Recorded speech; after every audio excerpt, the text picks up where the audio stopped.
from town to town with a horse trailer dragging behind. Just a cowboy lost in a modern world. I feel like I'm losing my mind. Not a day goes by, don't think about how my life used to be. Now I'm out of my prime and I'm losing time, and nobody's calling for me.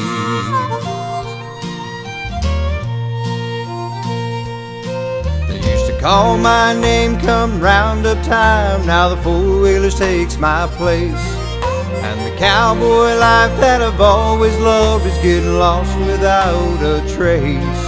But I won't give up and I won't give in. I'm a cowboy till I die. And I know there's got to be a place for me underneath big western sky.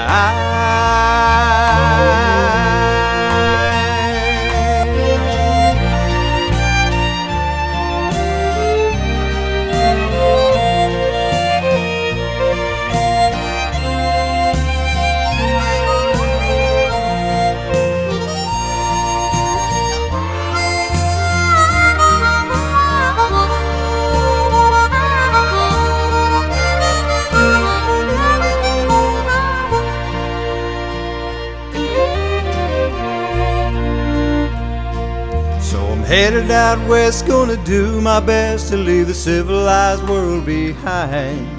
Just me, my saddle, and an honest horse will try to go back in time, where surely there'd be a warm campfire or a bunkhouse calling my name. But tonight I'll sleep in my pickup truck, 'cause I'm still not playing their game.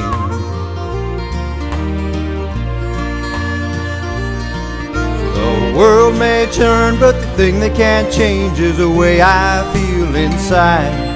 A prairie fire may burn itself out, but you can't snuff a cowboy's pride. I'll be what I am and I'll do what I do. This life is worth fighting for. Yeah, the cowboy life is alive for me and 10,000 more. The cowboy life is alive for me. True horse. Welcome back to True Horsemanship. Today's just going to give a few tips and hopefully encourage you to have more fun with your horse. But first off, before I get into it, me and Cindy was talking one night, and you know, of course this is my opinion, but people talk about a solid horse and a finished horse. Now you can have, there's two different type of solid horses. There's that horse that every time you get him out, he's the same way. I mean, he's nice and steady. Then you got a solid horse that you can take out on a trail and do, you know, he'll go everywhere. But that doesn't make him a finished horse. And like a finished horse might not make a solid horse, because, you know, there's a lot of so-called finished horses that sit here in the arena all the time, but they never go on a trail, and they get spooky and worked up. But most time, if you really get a good finish on a horse, that horse is going to give you less trouble, you know, when you do take him on a trail. So it's just something you need to think about. Now today we're going to show a few things. And some people say, you're riding with spurs, why do you have a dressage whip? Well, you know, Charlie, every time I ride Charlie, I'm asking for more and more. But my spurs is not a punishment. In other words, if I ask for a fast spin, I'm not going to sit here and hook them up. And one of my favorite things that reiners are doing now, I see them jumping up and down the saddle, which aren't good for the horse's back. So I want Charlie to learn to really respond off my leg super well and that's where I use my dressage whip comes in. Now you take Ringo, the horse I did last video, you know, he's more sensitive, so him I wouldn't have to. Charlie, he's a little bit thicker skin, so you know, I lay some spur on him and he'll respond to it.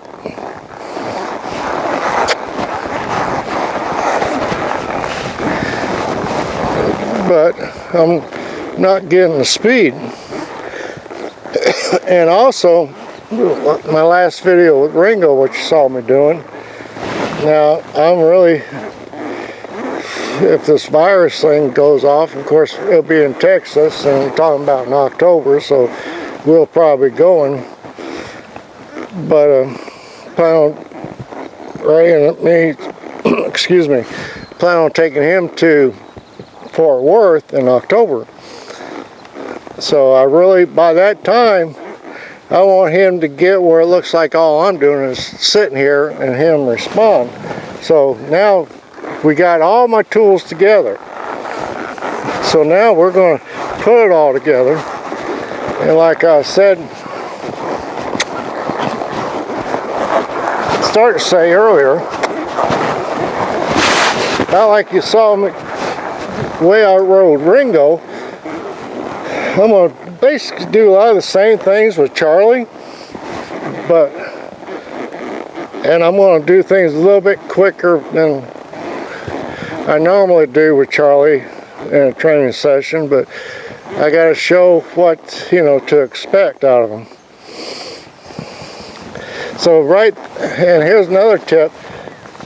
I'm going to be riding one-handed, but for the most part, might bring my hand in once the other hand in, but when I show him, my hand's going to be here. You can't see where your hand is. Huh? Can't see your hand. His head's in the way. There you go. My hand, and when I'm working him, most of the time, my hand's going to be here. And I'll have just a little bit of droop in my rein. So for him to respond, I just want to be able to pick up my hand, pick up my hand, pick up. But like where he's at now, and for how finished I want to get him, when I neck rein him for a spin, I'm not going to leave my hand right here. I want to set him up here,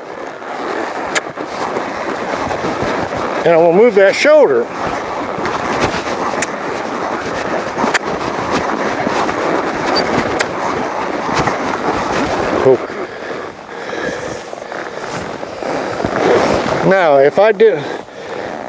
Now, eventually what I'll do, I'll set him up, and drop my hand.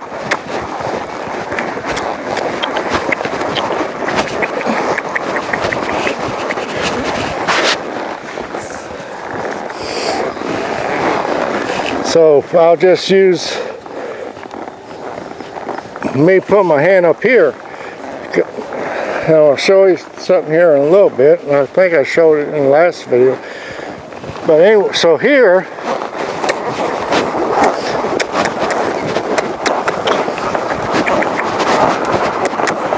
I'm working that shoulder.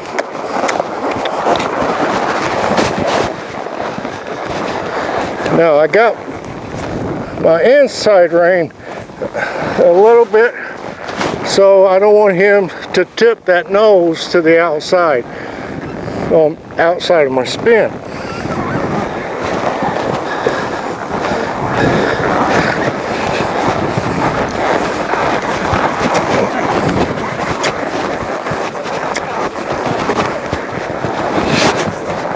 Now right there, if you watch, and I think I might have done too close, he didn't set that hind end as well.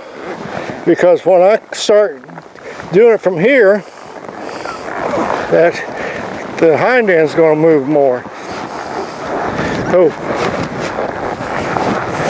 So I want Charlie to react two different ways. Hand up here. or my leg.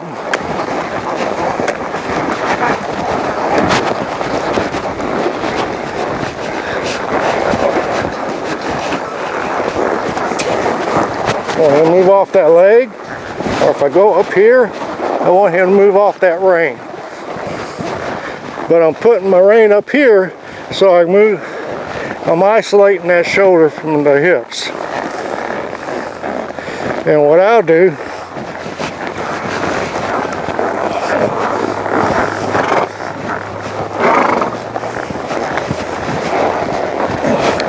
good boy.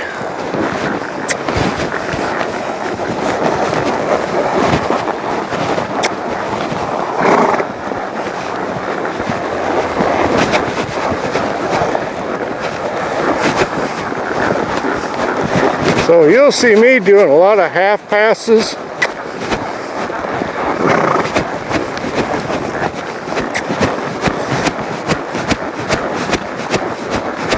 Because that will help in our lead changes. Now what I'm going to do, all of a sudden, I'm going to spin Charlie. Now I don't walk him out of that spin. I let him settle and then we'll go on. Like I said, I want to get him so sensitive. If I think when I'm riding him, it's going to look like if I think something, that he's going to do it.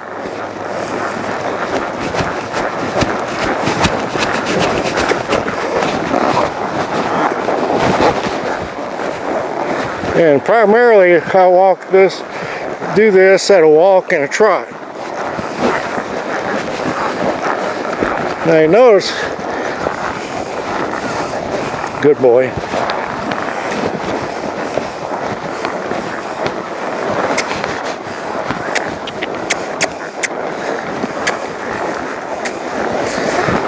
In my regular training regimen, what I want him to do is a nice side passes both ways and get some nice spins on them and my canter work. There.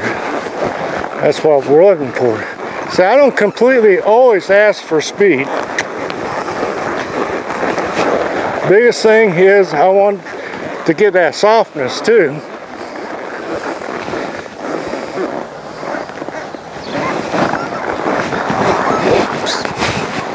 So I want to be able to put Charlie's body wherever I want.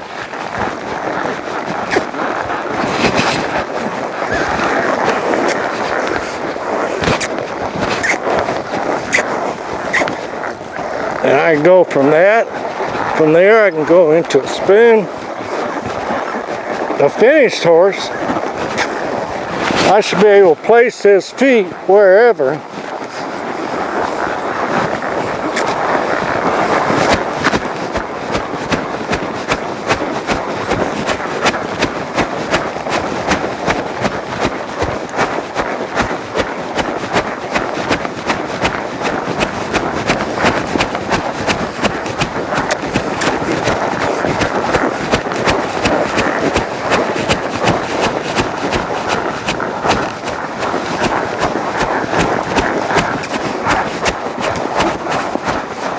There we go. Now right there I just did a little half pass, trotting, half pass.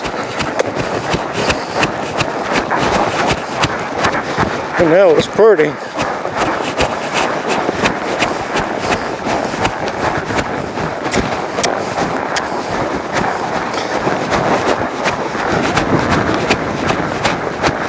So if I want to bring him down, like I said earlier, I just picked up my hand.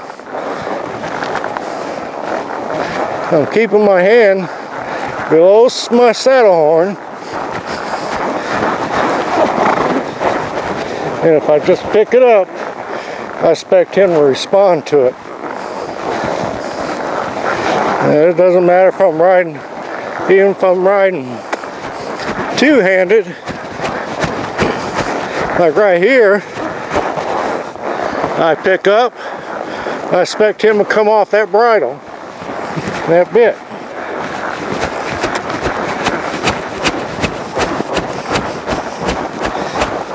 Ooh.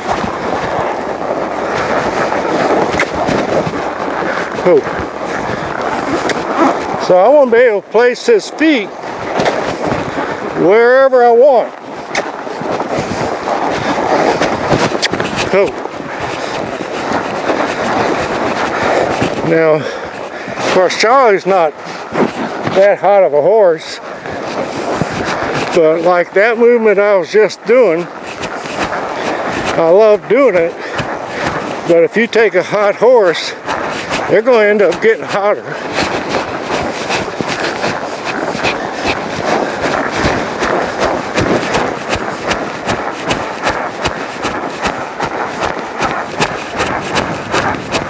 Ooh. So even like with this stops, I'll work. I'll either bring my hands in or I'll use my body.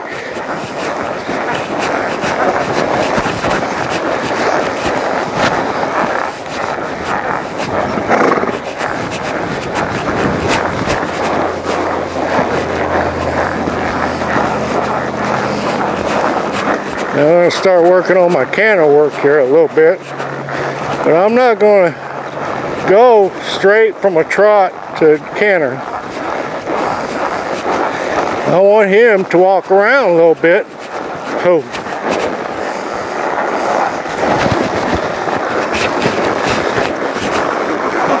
Oh.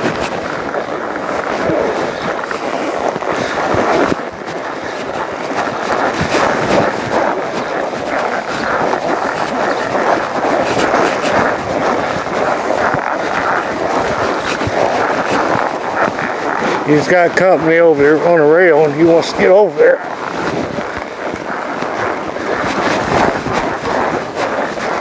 Now I'm rating him when he tries to trot, and I don't want him to trot.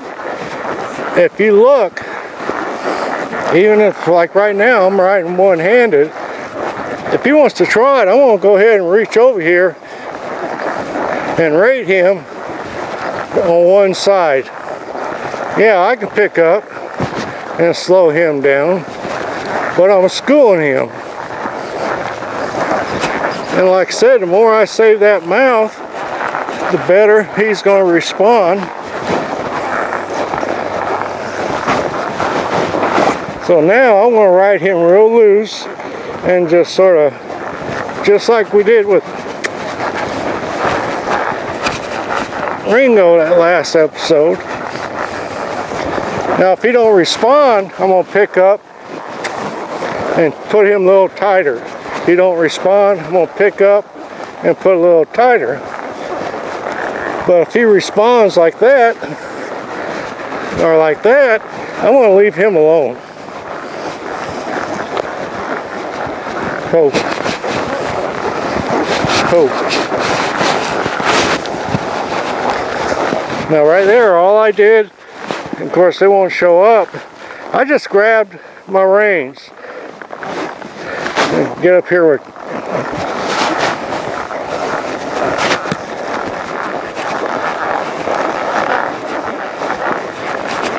hope. I want to just, if you watch, all I do is grab and he comes to my hands. I'm not pulling. I just grab my reins, close them together, and he's coming to my hands. These are little things that'll make you a better horseman, and make your horse more responsive. But you know, Charlie, spent a lot of time on certain things, because at the end of the day it'll pay off.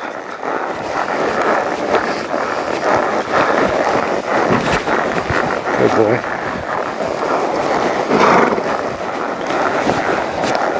Of course, last time I cantered Charlie, with Cindy in here, he sort of got a little worked up about Cindy being over there.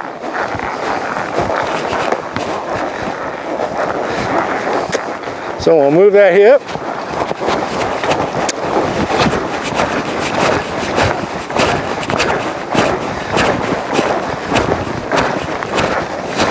Now I'm going to pull them up.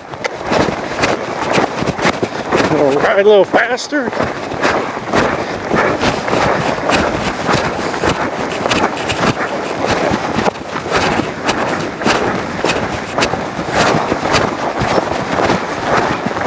I'm going to pull them down. Go.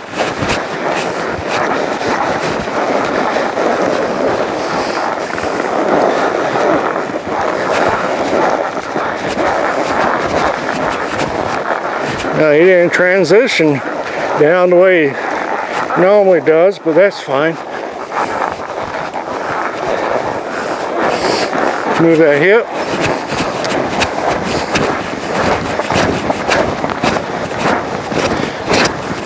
So I want to sit back a little bit, pick up my hands.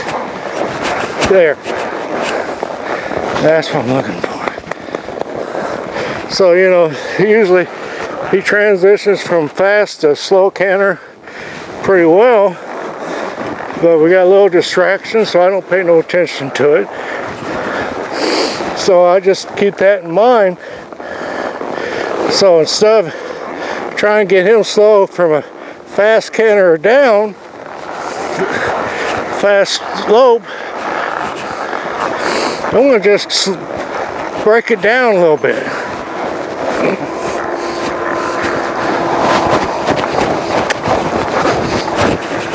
So I'm just going to do a slow lope, pick up, and let him come down to a trot.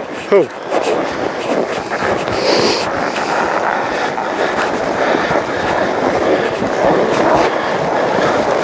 Now, on a horse, let's say you just start canter work with him. Right there, I turned him to the inside.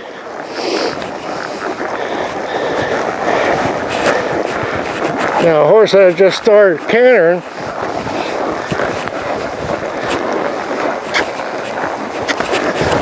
I would turn to the outside, to the rail, because that would help him, put him on the correct lead.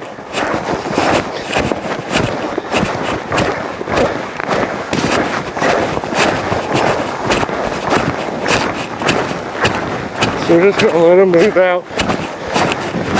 Ooh. Like, so as soon as I turn him, this lead foot is out there.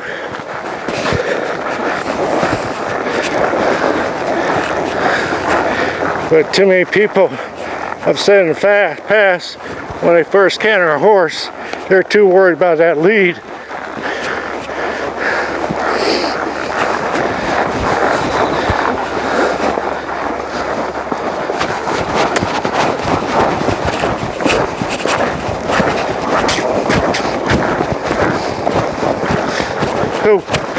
Now we're starting on a canter half pass,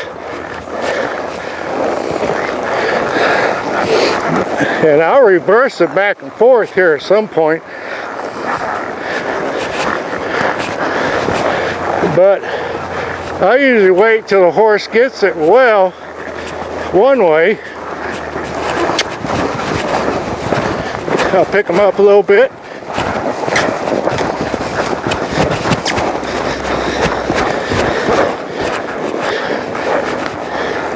And I don't care if he breaks down to a trot right now. I just want to end up somewhere over here.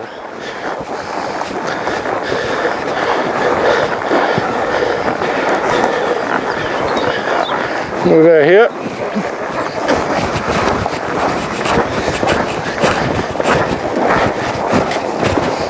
There we go. Ooh.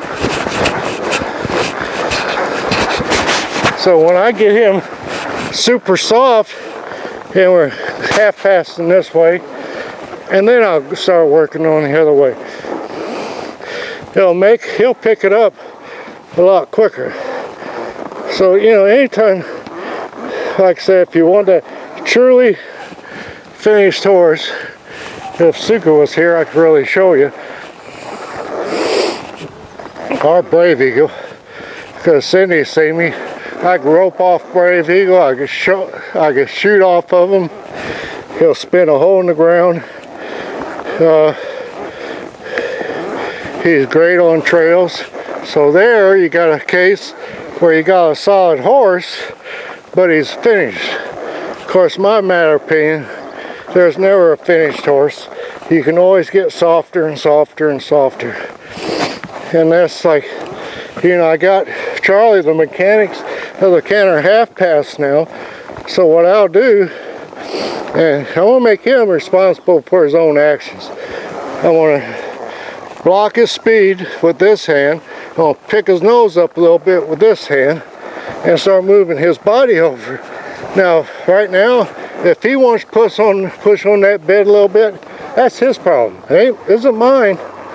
Because if I say, oh, poor little horsey, he's pushing on the bit, so I'm being too hard on him.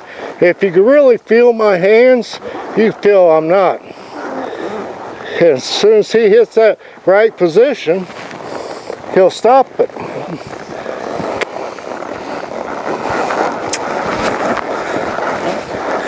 So, and you know, everything I do in the arena, you can do out on the trail.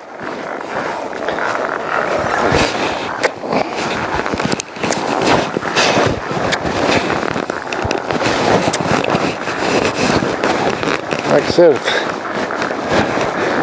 I can sit here and we can actually dance if I wanted to, if I have my dressage whip. Ringo, we could probably get where we do it and we would never need a dressage whip. The nice thing about Ringo versus his full-blooded sister, and Ray can tell you this, Ringo will just, he calms down.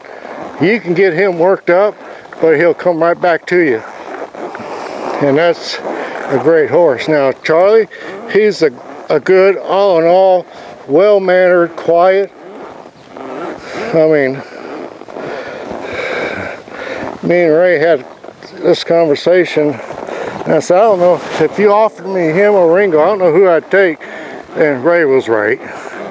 He said, you take Charlie. I said, yeah, I would. But me and him he's special. As Cindy would say with her cat, he's precious. But, you know, and you got to give Patty and Ray from Wolf Trap Farms a lot of credit. Charlie, for the most part, has been quiet. I mean, he's always been quiet. I had to work on him talking a little bit too much. But for the most part, they handle their horses right. The key thing is, like Patty does, and Ray, but I think Patty does most of the handling the babies, they handle them a lot to a certain point.